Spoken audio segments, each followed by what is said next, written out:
नमस्ते। आज का प्रश्न है, उत्पादक कंपनी के सीमा नियम यानी मेमोरेंडम ऑफ एसोसिएशन और अंतर नियमों यानी आर्टिकल्स ऑफ एसोसिएशन का वर्णन कीजिए। जब कोई कंपनी बनती है तो उसे दो प्रमुख दस्तावेजों की आवश्यकता होती है।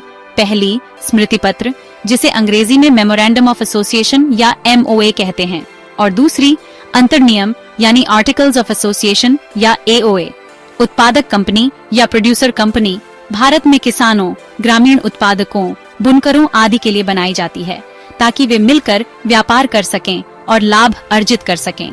इसकी स्थापना कंपनी अधिनियम 1956 के तहत धारा 581A से लेकर 581 JT तक होती है, जिसे अब कंपनी अधिनियम 2013 के साथ पढ़ा जाता है।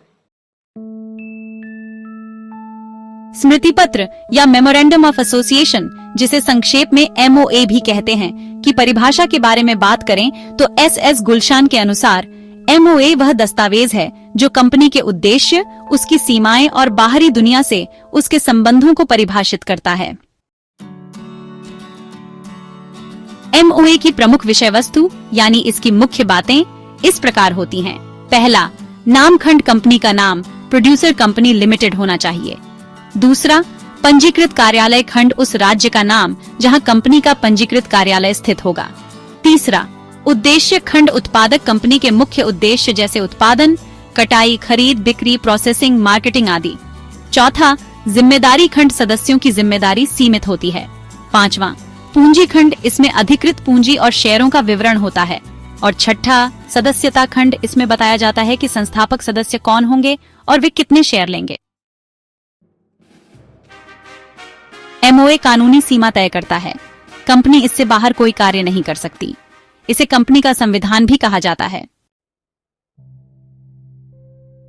अंतर्नियम या फिर आर्टिकल्स ऑफ एसोसिएशन, जिसे हम AOA भी कहते हैं, पाल्मर के अनुसार AOA वे नियम हैं जो कंपनी के आंतरिक प्रबंधन को नियंत्रित करते हैं। AOA की प्रमुख विषय वस्तु में शामिल हैं: पहला, सदस्यता की योग्यता व अयोग्यता के नियम। दूसरा, शेयरों का आवंटन और अंतरण। तीसरा, प्रबंधन का स्वरूप और निदेशकों की शक्तियां। चौथा, बैठकें और उनके नियम जैसे AGM और EGM।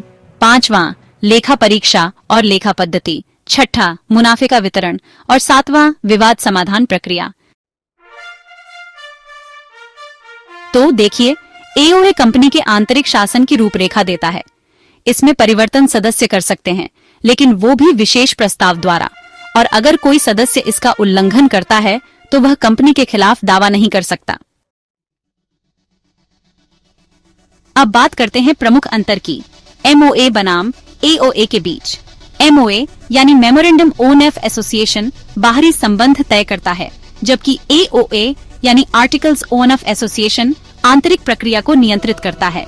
MOA में परिवर्तन करना काफी कठिन होता है, वहीं AOA में ये अपेक्षाकृत सरल है। MOA एक कानूनी सीमा है और AOA एक प्रशासनिक दस्तावेज है।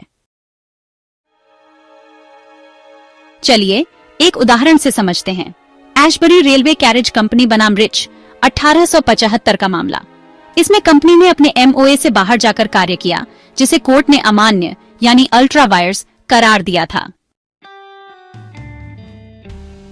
निष्कर्ष के तौर पर उत्पादक कंपनी के लिए MOA और AOA दोनों ही अत्यंत आवश्यक दस्तावेज हैं। MOA से कंपनी की कानूनी सीमा सुनिश्चित होती है, वहीं AOA से कंपनी का प्रभावी प्रबंधन संभव होता है। दोनों दस्तावेज मिलकर कंपनी को एक ठोस कानूनी आधार प्रदान करते हैं, जिससे वह अपने उद्देश्यों की पूर्ति कर सके। तो अब आइए देखते हैं इस विषय पर कुछ संक्षिप्त नोट्स, MCQs और लघु उत्तर प्रश्न जो आपके एग्जाम की तैयारी में मदद करेंगे। संक्षिप्त नोट्स MOA एंड EOA उत्पादक कंपनी। पहला है MOA यानी मेमोरेंडम ऑफ एसोसिएशन। ये कंपनी का चार्टर या संविधान होता है। ये कंपनी की सीमाएं और उद्देश्य तय करता है। साथ ही ये बाहरी दुनिया से कंपनी के रिश्तों को परिभाषित करता है। इसके मुख्य खंड होते हैं: नाम, उद्देश्य, कार्यालय, पूंजी, जिम्मेदारी और सदस्यता। MOA में परिवर्तन करना कठिन होता है। अल्ट्रा वायर्स कार्य अमान्य माने जाते हैं। अब बात करते हैं MCQs यानी बहुविकल्पीय प्रश्नों की।